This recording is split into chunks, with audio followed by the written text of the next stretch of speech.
आपके साथ शिप्रा सैनी। एक तरफ मुंबई के पूर्व पुलिस कमिश्नर परमवीर सिंह ने ठाकरे सरकार की पोल खोलनी शुरू की, तो वहीं दूसरी ओर उद्धव ठाकरे के बेटे और महाराष्ट्र सरकार में मंत्री आदित्य ठाकरे कोरोना पॉजिटिव हो गए। ये बात ना तो बीजेपी को हजम हो रही है और ना ही महाराष्ट्र की जनता को। अब सवाल ये पूछे जा रहे हैं कि आखिर 100 करोड़ के बाद आदित्य ठाकरे पॉजिटिव हो गए हैं, आखिर क्या दाल में कुछ काला है? ये सवाल लगातार उठ रहे हैं। आपको बता दें, महाराष्ट्र के मुख्यमंत्री उद्धव ठाकरे के बेटे आदित्य ठाकरे कोरोना पॉजिटिव हो गए हैं। इस बात की जानकारी खुद उन्होंने ट्वीट करते हुए दी। उन्होंने ये अपील की है कि दरअसल जो लोग मेरे संपर्क में आए हैं वो कोरोना टेस्ट करा लें, क्योंकि वो कोरोना पॉजिटिव हैं। जिसके बाद कहीं ना कहीं महाराष्ट्र में अब इसको लेकर भी सियासत शुरू हो गई है।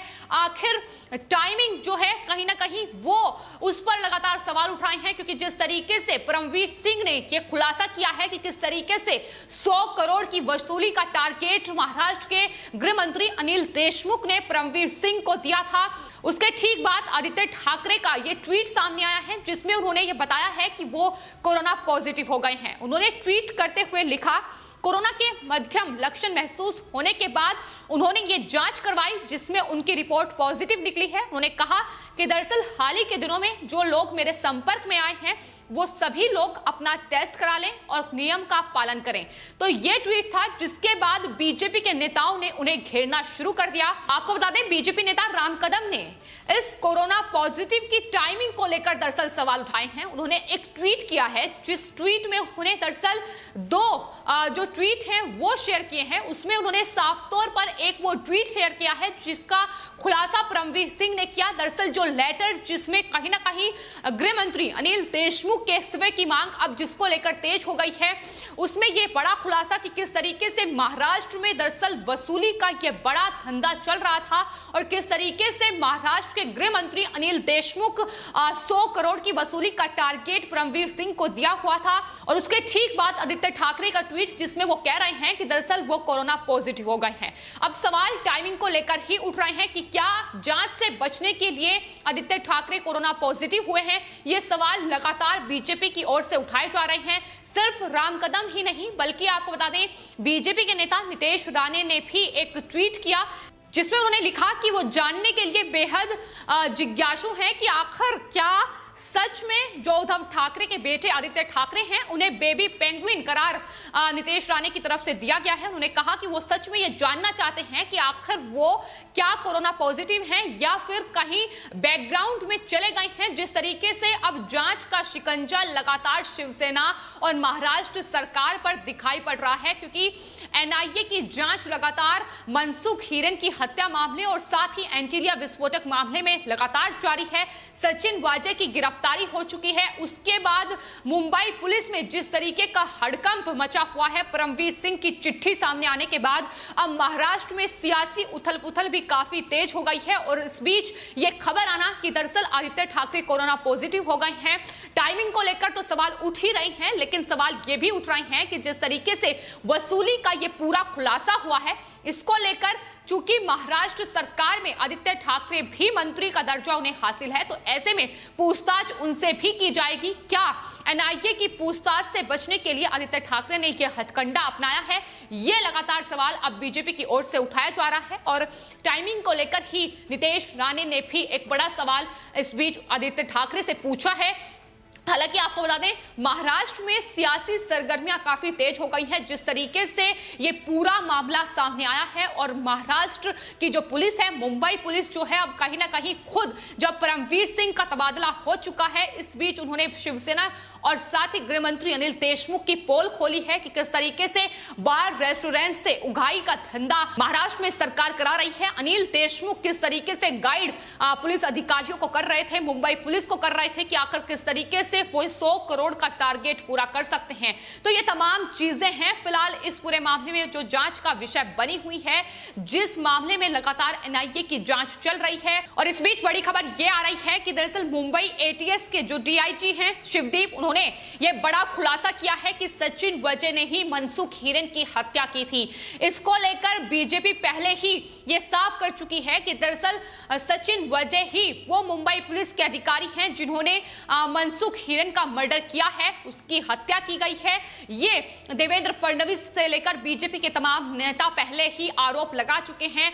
सचिन वाजे फिलहाल एनआईए की हिरासत में हैं और आपको बता दें उनसे पूछताछ लगातार एनआईए कर रहा है, लेकिन लगातार जो खुलासे इस मामले में हो रहे हैं वो साफ तौर पर महाविकास आघाड़ी सरकार के लिए फजीहत का काम कर रहे हैं। न सिर्फ एनसीपी प्रमुख शरद पवार, उद्धव ठाकरे, संजय राउत, बल्कि तमाम जो शिवसेना और एनसीपी के बड़े नेता हैं वो इस मामले में अब लगातार फंसते नजर आ रहे हैं। वहीं कांग्रेस पार्टी के नेता संजय निरुपम खुद अपनी ही सरकार पर सवाल खड़े करते दिखाई दे रहे हैं। जिस तरीके से परमवीर की चिट्ठी सामने आई है और उसमें ये अनिल देशमुख को लेकर बड़ा खुलासा किया गया है, उसके बाद संजय निरुपम ने ये सवाल उठाए हैं कि दरअसल इस पर शरद पवार अपना स्पष्टीकरण दे, कांग्रेस पार्टी भी ये स्पष्ट करे कि आखिर उनकी आगे की रणनीति क्या होगी, क्या वो एक ऐसी सरकार का हिस्सा रहना चाहती है जिस पर इतने बड़े और संगीन आरोप लग रहे हैं। जिस तरीके से सचिन वाजे ने मनसुख हिरेन का मर्डर किया है, अब ये भी खुलासा इस पूरे मामले में दिखाई दे रहा है, तो जाहिर तौर पर शिवसेना की फजीहत हो चुकी है और फिलहाल आदित्य ठाकरे को लेकर सवाल यही उठ रहे हैं। जिस तरीके से उन्होंने अपनी कोरोना पॉजिटिव होने की बात कही है, जाहिर तौर पर इस वक्त में उनसे कोई भी शख्स नहीं मिल पाएगा, वो किसी भी जांच में शामिल नहीं हो पाएंगे। तो क्या इन सब चीजों से बचने के लिए ही उद्धव ठाकरे के बेटे आदित्य ठाकरे ने ये हथकंडा अपनाया है? लोग यहां तक सवाल उठा रहे हैं कि दरअसल ठीक 1 या 2 दिन पहले आदित्य ठाकरे घूम रहे थे और टाइगर रिजर्व पार्क में वो काफी आनंद ले रहे थे, लेकिन जब परमवीर की चिट्ठी सामने आई उसके ठीक बाद जब आरोप लगने शुरू हुए तो वो कोरोना पॉजिटिव हो गए। क्या ये आदित्य ठाकरे का ड्रामा है? लोग लगातार अब महाराष्ट्र की जनता ये सवाल उठा रही है, क्योंकि जिस तरीके से बेवकूफ बनाने का काम वहां महाविकास आघाड़ी सरकार ने महाराष्ट्र की जनता को किया है, अब वो लगातार बेनकाब होते नजर आ रहे हैं और महाराष्ट्र की जनता भी यह समझ चुकी है कि किस तरीके से महाराष्ट्र में शिवसेना ने खासतौर पर मुंबई पुलिस का इस्तेमाल किया है। किस तरीके से न सिर्फ ये पहला ऐसा मामला है, बल्कि आपको बता दें इससे पहले भी कई मामले महाराष्ट्र में ऐसे रहे हैं जब मुंबई पुलिस का इस्तेमाल करते हुए शिवसेना एनसीपी ने खुद को बचाने की कोशिश की है, लेकिन ईडी की जांच का शिकंजा जब शिवसेना पर पड़ा, शिवसेना के नेता संजय राउत और उनकी पत्नी उद्धव ठाकरे, तमाम ये बड़े नेता हैं शिवसेना के जिन पर ईडी भी शिकंजा कस चुका है, उस दौरान भी उन्होंने कोरोना का बहाना लेकर कहीं ना कहीं खुद को बचाने की कोशिश की थी और एक बार फिर से यही चीज देखने को मिल रही है। जिस तरीके से आदित्य ठाकरे कोरोना पॉजिटिव हुए हैं, अगर आने वाले वक्त में संजय राउत, उद्धव ठाकरे भी कोरोना पॉजिटिव हो जाते हैं तो इसमें कोई संकोच नहीं होगा कि दरअसल एनआईए की जांच से बचने के लिए ये तमाम हथकंडे फिलहाल महाराष्ट्र मुंबई में शिवसेना की ओर से अपनाए जा रहे हैं। तो मुंबई के पूर्व पुलिस कमिश्नर परमवीर सिंह की विस्फोटक चिट्ठी सामने के आने के बाद अब गृह मंत्री अनिल देशमुख के इस्तीफे की मांग तेज हो गई है, लेकिन महाराष्ट्र सरकार में आदित्य ठाकरे भी मंत्री हैं, ऐसे में एनआईए की जांच का दायरा उन तक भी पहुंच सकता है। क्या उद्धव ठाकरे अपने बेटे आदित्य ठाकरे को बचाने के लिए उनकी छवि धूमिल ना हो पाए, उसको लेकर ये तमाम चीजें कर रहे हैं या फिर नहीं, ये फिलहाल आने वाले वक्त में साफ हो पाएगा। लेकिन बीजेपी पुरजोर तरीके से महाराष्ट्र में शिवसेना एनसीपी पर हमलावर नजर आ रही है। महाराष्ट्र की छवि को धूमिल करने का काम शिवसेना ने मुंबई पुलिस के साथ मिलकर किया है, ये बड़ा आरोप बीजेपी की तरफ से लगाया जा रहा है और बीजेपी के नेता ये कह रहे हैं कि इस बीच महाराष्ट्र में दरअसल जो सरकार है वो लगातार अब चरमराई हुई है, लगातार राष्ट्रपति शासन की मांग भी की जा रही है। तो ये तमाम गतिविधियां हैं जो फिलहाल महाराष्ट्र में चल रही है, बैठकों का दौर भी लगातार जारी है। महाराष्ट्र सरकार को लेकर क्या फैसला हो पाएगा आने वाले वक्त में ये देखना होगा, क्योंकि महाराष्ट्र में महाविकास आघाड़ी सरकार के जो 2 पहिए हैं, शिवसेना और कहीं ना कहीं एनसीपी, फिलहाल मुसीबत में फंसती नजर आ रही है, क्योंकि सभी की साठगांठ के चलते ये इतना बड़ा साजिश षड्यंत्र महाराष्ट्र के अंदर मुंबई में रचा गया है।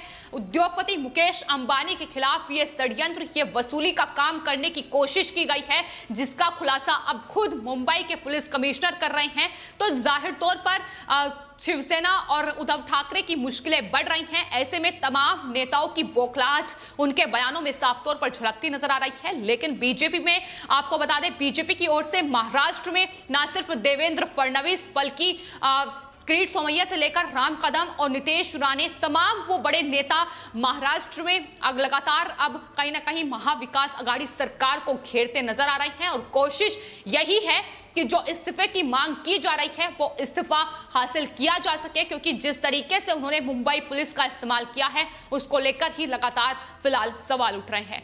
आपकी इस पूरे मामले को लेकर क्या राय है, हमें कमेंट बॉक्स में जरूर लिखें और चैनल को सब्सक्राइब करें। धन्यवाद।